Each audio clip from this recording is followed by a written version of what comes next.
Welcome to What's the Matter, the pod and video cast where we talk about anything and everything with a psychology twist.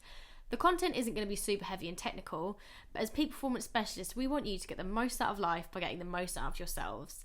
My dad and I are going to be covering a whole host of real life topics and conversations. We really hope you enjoy it, but most importantly, let's have some fun. So, welcome to the first episode of What's the Matter. So, I'm Em Drake, and I'm joined by my fabulous co-host this morning, Mr. Dad, Gavin Drake. Morning, Em. Morning. That's an interesting introduction, isn't it, on a podcast? Well, I thought it would perhaps engage listeners. So obviously today we're going to do a little introduction into who we are and how we've both gotten into personal development and, peak performance. So obviously you're founder of Mindspan, which is a personal development and peak performance training and coaching business. Yeah. Obviously we'll talk about that, and then we're going to discuss the importance of thinking and our thoughts, really. So my first question to you, I know your story, but it'd be great for everyone that's listening or watching to find out how you got into the field of personal development and kind of where Mindspan was sort of born from. Well, before I talk about Mindspan, I'll briefly go back further in my life into the 70s. And 1975, Okay. I was 12. So, a child, just before I went up to high school. So I was just about to enter teens, just about to go through that massive transition at that age into big school. Yeah. And had, like many people do, a significant life event. Yeah. And I'm not sharing this because we're unique. Lots of people go through all sorts of stuff in life, but it is part of my story and had a part to play in. Yeah, it's the reason why you yeah, right? Absolutely. So, cutting a long story slightly shorter, my mother, who was 37 at the time, so I was 12, got a sister who was 8 at the time. She's 4 years younger than me. Mum and dad were both 37. But my mother went out on a bicycle. So my father had bought her a new second-hand bicycle. She went out on her own initially just to get her cycling legs back because she hadn't ridden a bicycle for many years, before a planned family bike ride in the later that day. Anyway, she went out late that morning, and sadly and devastatingly, really, for us, she never came back. She got half a mile down the road, had a brain hemorrhage completely out of the blue, collapsed, and the last I ever saw of my mother was as she sort of cycled off up the road, and I was standing in the little bay window of our small terraced house where we lived, and I just waved her off. And that image is obviously so vivid in my mind, as she never ever returned. So that was obviously incredibly sad, devastating, earth-shattering, all those phrases that we would obviously use. But how did that have a part to play in where I am now? Just increasingly, after that, and as I grew through teenage years into early adulthood, slightly more mature years, more and more strongly was this burning desire in me to just get the best out of myself. And lots of people say that, but my interest became more and more around how do people live fulfilling lives? How do people handle life's challenges as well as they can in a constructive way? How can I, when I get to 80, 90, 100, whenever my time comes, hopefully that's going to be later in life, how can I maximize the potential for me to look back and say, wow, I did something with that. So I got this very early with that event, sowed the seeds in me of realizing how fragile life can be. Don't take life for granted. I was about to say that's the biggest thing, right? And in whatever way is appropriate for ourselves, just make the most of it. And obviously more of the time, how can I have a smile on my face? More of the time, how can I be working towards creating and achieving the things I want in my life, and to put thought into life rather than just do it, because there's a lot of, particularly in the Western world, and of which we live, there's lots of good fortune for us in the Western world, as well as certain challenges along the way. But I just think a lot of people are so busy in life, they don't stop and think about life, if that makes sense. Don't think about what they're doing, where they want to go. And as you will testify, you're 27 this year. Yeah, but I do tell people I'm 21 or 27 this year. For me, 5 minutes ago, I was at the birth, and you think, how how on earth has that 27 years gone so quickly? You know, in Yeah. my head, I still think I'm 25, but I'm 57 now. So life doesn't wait for you. It absolutely doesn't. And it taught me loads of lessons at the age of 12. Yeah, I think well, I know everybody knows in theory, you just don't know what could happen tomorrow. But I think a lot of people think that's never going to happen to me, or a Yeah. lot of people don't think that. I think a lot of people think that that's not going to happen to them, or they're probably immune from some of those things. But not that we're saying everyone's going to experience devastation tomorrow, but I think It you happens. It's truly real. don't know what's going to happen tomorrow, and yeah, you definitely, obviously, I know, can testify, you 100% live by that, right? You don't take anything. Yeah. I think it's a concept. You know, lots of things are a concept. People know it happens, but it's a concept. And it's not until that moves from a concept to actual experience does it sort of, I guess, shake you sometimes, or you recalibrate a few things, you know, which is a lot of what we teach, obviously. I obviously have not gone through anything like that, thankfully, but I can't. It's hit me more since I've probably got older, quite like what that would have been like for you. Not because I've experienced it, because I haven't, but I think I've just thought I've sort of probably hit me a bit more, quite what you went through. And I know obviously you to learn all these lessons, but yeah, it's obviously that's going to truly shape you, and shape anybody. But I think you've obviously, that devastation is very sad, but something very good has come out of it in terms of the actions you've taken in the business that's been created, and sort of how you've started living your life. Yeah, I guess all of those years ago, and I didn't obviously know at the tender age of 12 this stuff's going on within Of me, course. it just probably lit the early flames within me of make something of your life. And I don't mean that in a cliched hyperachiever sort of way. I just mean, what do you really want your life to look like at different times? Because we change our mind, and what we want out of life evolves. But what do I really want it to look like? And to almost invest in it. Don't let life pass you by. You know, think about it on the journey through it, and decide what you want your life to look like. Don't let the world decide. You decide, and invest the best of yourself in standing the best chance of making that happen. I guess a massive part of that was why I ended up leaving employed status, you know, in terms of my career in the 90s, and deciding to follow my passion, you know, to have my own business, to work in the field of training, coaching, and development, but to major on and to have underpinning all of the work that we learn and we do with people, to have this thing called psychology or mindset or attitude at the heart of it all. Because when I started delving into that subject, and also delving into how do we get the best out of ourselves, so frequently I kept getting drawn back to psychology, or what's going on in your head, or the importance of thinking.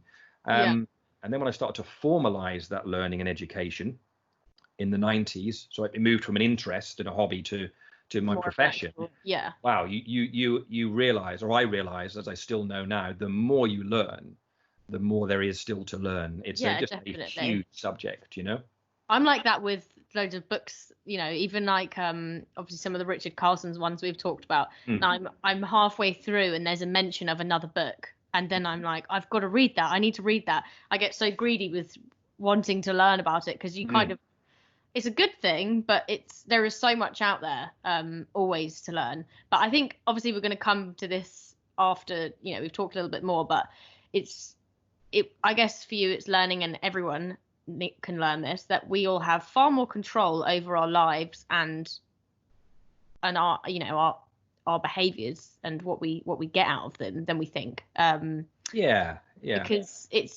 we'll come into this later, but I think it's just, you learn that at an early age, and I guess obviously it rubbed off on me because I'm here doing this too. Part of that, you didn't use the word, but this is what you're implying, is about taking responsibility. And again, we're going to have future podcasts. We'll be really delving into some of this subject matter in a way that hopefully engages people, inspires people, but helps them to easily understand some of the subject matter, rather than us being, as you probably already said, sciencey. And it's not going to be heavy, is it? It's not going to be, people can listen to this and have never come across anything to do with psychology before.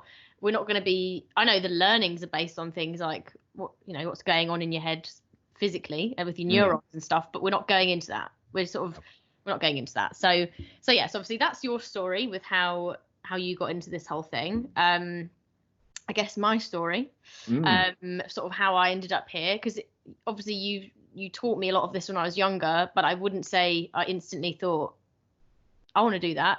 Can we just say for the watchers and the listeners, you might have learned a lot of this as you were growing up, but I never had a flip chart at the dinner table, did I? No, you didn't. And we didn't do a PowerPoint for breakfast. I will say one thing I remember quite clearly is when I was revising for my A-levels, and I feel like you'd just pop up from behind the sofa with a positive saying. Repetition's the mother of learning. Yes, that's one of my favourites. So there was no flip chart, but no, you taught me subconsciously. Yes, absolutely. But no, I think my story is obviously not quite like yours, but still my story is my journey nonetheless. So I think when I was younger, obviously I know you would teach me all of these things, but I didn't instantly think, oh, that's what I want to do with my life. Not in a disrespectful way, it hadn't really occurred to me that was what I wanted to do.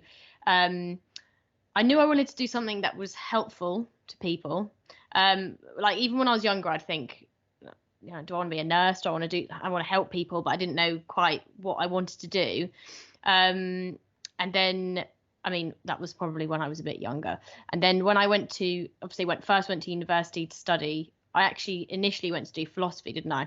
Yeah, you did. Yeah. I really enjoyed it at A level. Yeah, I enjoyed it at A level because there was a lot of like ethical debates, and I felt I'd leave my lessons quite empowered, thinking there's all these things in the world, and I want to, talk about them and help argue for them.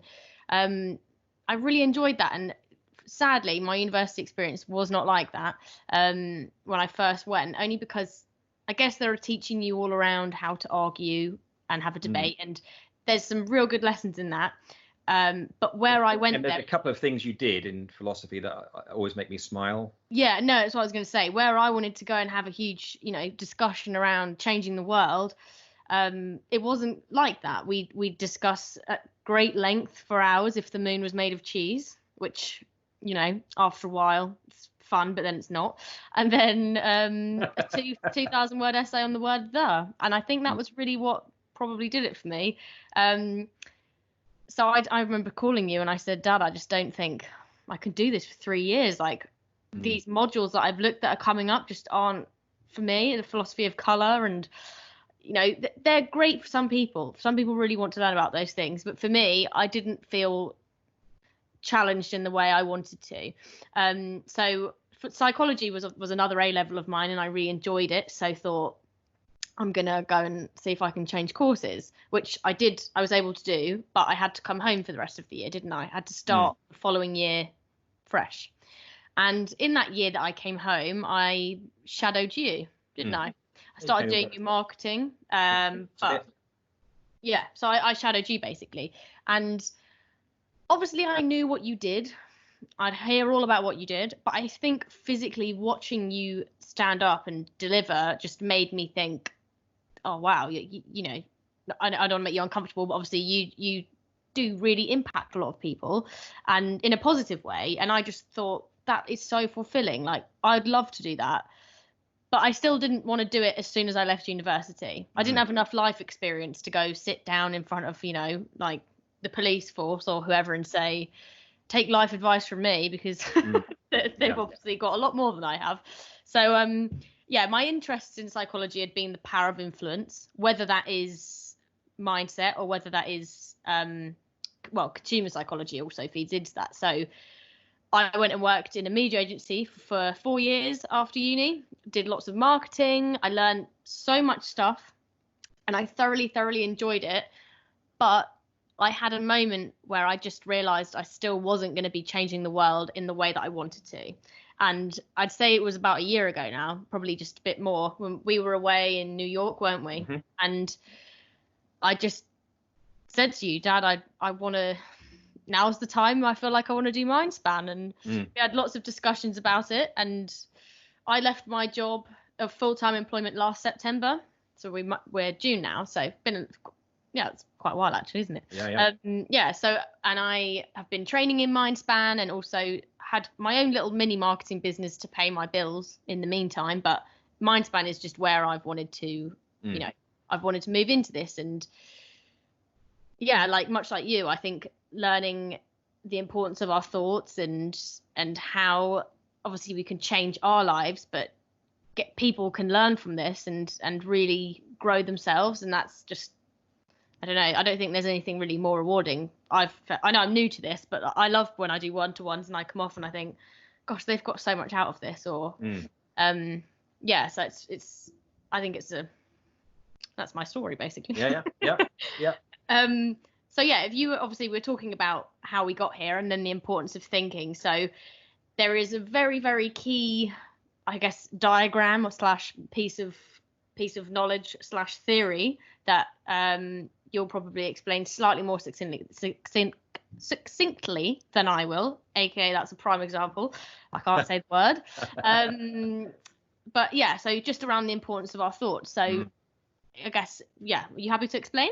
Yeah, absolutely. This when I moved from psychology and mindset and attitude being an interest into, I guess, my profession, I decided to formalize my learning, and which I still do. You know, I don't think I'll ever stop learning, and some of that's book reading, some of that's obviously listening to podcasts these days, some of that's formal learning and qualifications. We live in a world now where there's so much information available, which is fabulous. I know. You need to wade through that because some of it's useful information and some of it's less. Also, but some of it's really confusing, right? I think knowing where to start. Obviously, you've given me guidance on brilliant books to start with when I wanted to get into it. But like, if you were to Google mindset, some of it is so fluffy, isn't it? Some of it's so fluffy and or a bit scary. Like that's too sciencey. Sorry, I'll let you explain. But yeah, I just think there is so much information out there. Yeah, there is, which is fabulous. But actually, the one of the issues that comes from that, there is so much. How do we? Which bits should we be paying attention to? And well, too. So I guess that's part of my own desire. Is I've been working in this field for 22 years now, and doesn't mean I'm an expert, but it does mean I know a lot. And there's still so much to learn. I don't. It's a moving subject. We're discovering more and more about the brain all the time. So new theories are coming out of research and new understanding. I just think it's a fascinating area. But in my early studies, a long time ago, what I'm just going to describe probably had a massive impact. Probably it did have a massive impact on me, and it became, I guess, what underpins everything that we teach and the discussions we'll be having, and we'll talk about this on future podcasts and videocasts. But I came across this basic information from the general field of psychology in CBT and sports psychology and other areas as well too, that if we think of for any of us, wherever we are and whatever we're doing on any average day of our lives, it's what's going on in our head that is just crucial, absolutely crucial. Because if we talk about what's going on in our head and use the word thoughts just to represent that, so we have the capacity for conscious thought, obviously, and that's fairly small. The conscious activity versus your subconscious, you mean? Yeah. The height sitting around that or behind that is this massive subconscious. Yeah. Well, too, and that's going on in the background all the time, pretty much running the show. We'll talk about this again on future podcasts. Almost the subconscious is being trained by the conscious and other things. But anyway, if we think about the conscious activity and the subconscious activity, if I just wrap that up with one word, just to keep it simple at the minute, and I use the word thoughts. Yeah. So every second of every day, 24 hours a day, there's stuff happening in your head, conscious and subconscious thoughts. The nature of those thoughts at any one moment in time, whether they're constructive, destructive, whether you use the words positive or negative or helpful or unhelpful, the nature of those thoughts, conscious and subconscious, creates the way we feel. So it creates some sort of emotional cocktail in response to those thoughts, conscious and subconscious. And that cocktail of emotions or feelings then drives what we do. So it drives our reactions, our responses, behaviors, our decisions, our choices. So far, this little sequence that's going on all the time in the background without us fully realizing is our thoughts in any situation create how we feel, our emotions. Those drive what we do, our reactions, responses, and behaviors. And in a world we don't have full control of, because, again, people will have their own views on this, but we believe if you think about the world outside of us at any day, that's things, it's people, it's situations, it's circumstances. We believe there's very little of that, if any of it, actually, that you and I have absolute full control over. Yeah, 100%. Take this pandemic, for instance. The pandemic. You know? Now we have influence. We have degrees of definitely. influence. Yeah. Sometimes a tiny bit of influence potential, or a massive amount of influence potential, or anything in between, but not full control. So if we just go back through the sequence again, wherever we are and whatever we're doing, it's our thoughts that create how we feel, that drive what we do, how we behave, and our reactions. And in a world we don't have full control over, all of that has a massive impact on our outcomes. So how things are turning out. So the thing that really hit me all those years ago in my early studies was that psychology was sort of telling me, certain strands of psychology were telling me, there's a direct link between what I'm doing in my head every second of every day and how my life is turning out.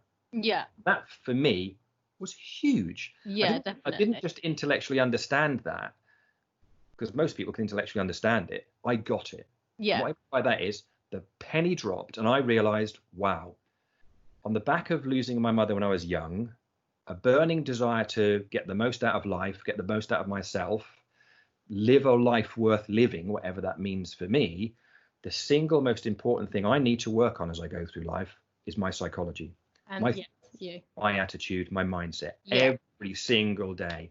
And that really became the touch paper being lit. The touch paper was lit on a journey probably for the rest of my life of learning the huge importance of what's going on in my head, but also how we can take a lot of those principles from various aspects of psychology, simplify them. I don't mean oversimplify them. No, I know what you mean. Share them with people in a way where they can, where their reaction can be, I get that. And to be able to go and do something with it. So I'm a massive believer that knowledge for the sake of knowledge is not really that useful, but knowledge that we decide to act upon, do something with, that's where the magic happens. No, I completely agree. And, I'm a huge believer in, well, you've just described the thinking cycle, haven't you? Yeah, that's called the thinking cycle. Yeah. So I'm a huge believer in that too. Obviously, as you've already said, there are people that, we don't have full control over anything in life. We have more control over anything ourselves. outside of us. Than we think. That's a great point that you make, because that, just to clarify that, what we believe is we don't have full control over anything or much outside of us. But we have more control potentially over ourselves than we realize. But the only way, the starting point is always what's going on in your head. Is your thoughts. No, 100%. I just want to play devil's advocate here and just say, okay, so, right, let's just make up a person. Bob. We've got Bob. Bob is a very positive person. He's been working really, really hard in life with his job, his family. He's done everything by the book. Been, let's say he's a perfect model student, right? Now, what if Bob was to come and say, I've just been made redundant, and my wife's just left me for another man. Now, I agree with you. Yes, we have, the whole thinking cycle, but you still have people say, yeah, but I'm doing all those things. I'm really positive and bad stuff still happens to me. So I just want to ask you what you would say to Bob. Well, if I was working with Bob, it actually is, his scenario is illustrating probably the points that we're making. We don't have full control over everything. Exactly. Our thoughts can be in a very let's say a useful or helpful place. Some people might use the word positive, but I try not to use the word positive, because what we're not trying to, I don't want people to get the impression that we are saying, if you have pink, fluffy, positive thoughts, your life will be perfect. No. I know. It never is. Life is not perfect. Yeah. Well, I know that from the age of 12, quite obviously. Exactly. Stuff happens, and we're not fully in control of a lot of that stuff. But if we can realize probably to put our efforts and energies into how we want to react and respond to stuff. So if Bob has been made redundant and his wife has left him, that's awful for Bob, quite obviously. Now, in his mind, in his head, he could go off to a place which makes his life double worse. Would you agree? 100%. Yeah. Now, and it isn't the fact he should be happy about those things necessarily. Yeah. It's more about, okay, what am I now going to do? Yeah. How do I need to be thinking to get my life back on track? What does my mindset and attitude need to be if I want to get another job?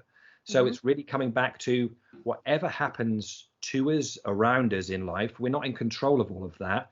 But what's hugely, hugely important, I learned this so long ago, is, and I ask myself this question all the time, how am I going to respond to this? Yeah. And I go back a stage first and say, okay, how do I need to be thinking?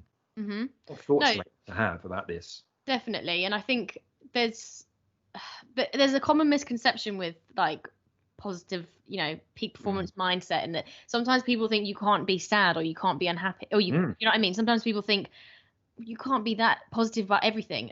No, you can't. That's true. And one of the things you taught me is there is no such thing as a bad emotion. It's not, there's nothing wrong with being angry or being sad about, you definitely should be angry and sad about certain things. Like Bob should be angry and sad about his situation, but it's how long you let yourself feel that way and what you choose to do from it. So you're right. Bob could think, what's the point? I've been doing all these great things and life's just crap, and wallowing and not getting another job and just being lonely for the rest of his life. Or he could think, okay, this situation with work is unfortunate.